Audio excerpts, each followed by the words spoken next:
Hello, my dears. This is Annette of AnnetteLeonard.com coming back at ya with an episode of Chronic Wellness. And today I am talking about one particular infusion that I have had the most of.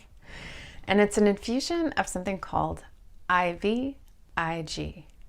It is human immunoglobulin, and one dose of it that I would take was spun out of the blood, of the plasma of about 50,000 donors. So it was a very precious, very expensive, very labor-intensive substance that was being dripped into my veins to boost my immune system. So I was put on IVIg by my pulmonologist up in Seattle, the one who was overseeing my care at the time that I was applying for and getting onto the transplant list. And it was a theory of treatment that he was pioneering as a way to prolong my life as I waited for transplant. And not necessarily a common treatment for people with autoimmune diseases. And the way that I had to be administered the IVIg was very slowly.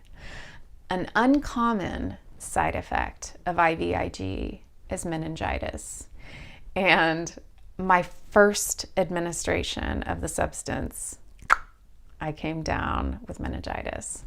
And unlike the typical ways of contracting meningitis, which is infectious or viral, mine was medication induced, which is called aseptic.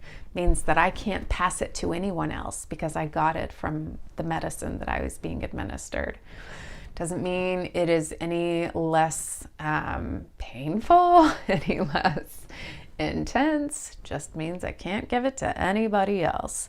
They still test for it by testing your cerebral spinal fluid. You still have all the nasty, awful symptoms.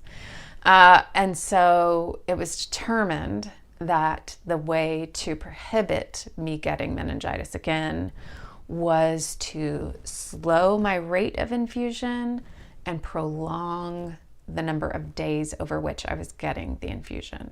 So I was getting the infusion 40 hours, so 5 days, 8 hours a day, and then I'd have 4 weeks off, and then I'd do it again. So it was 1 week on, 4 weeks off, 1 week on, 4 weeks off, 1 week on, 4 weeks off, 1 week on, for 2.5 years.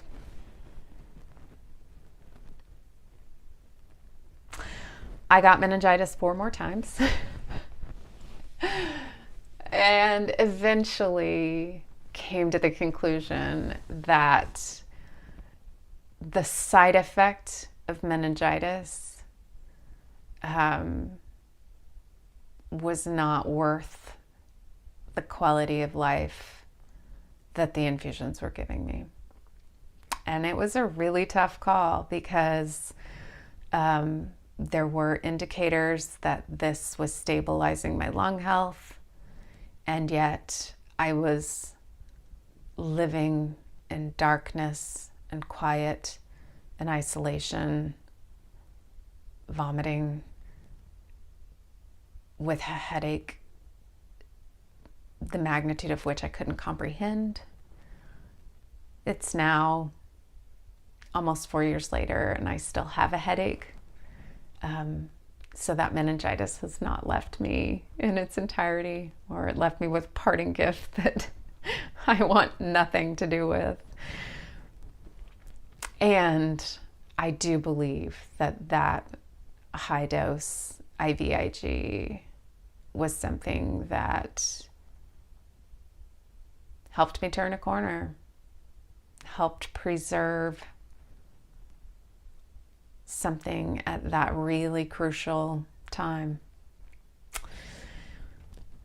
So that leads us to lots of other questions we can talk about as far as when you make decisions about quality of life versus preservation of life. But we're talking about autoimmune disease, getting into infusions.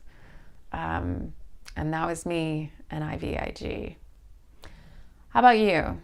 Have you had an infusion reaction so bad that you had to stop using that medicine or just stop that day of treatment?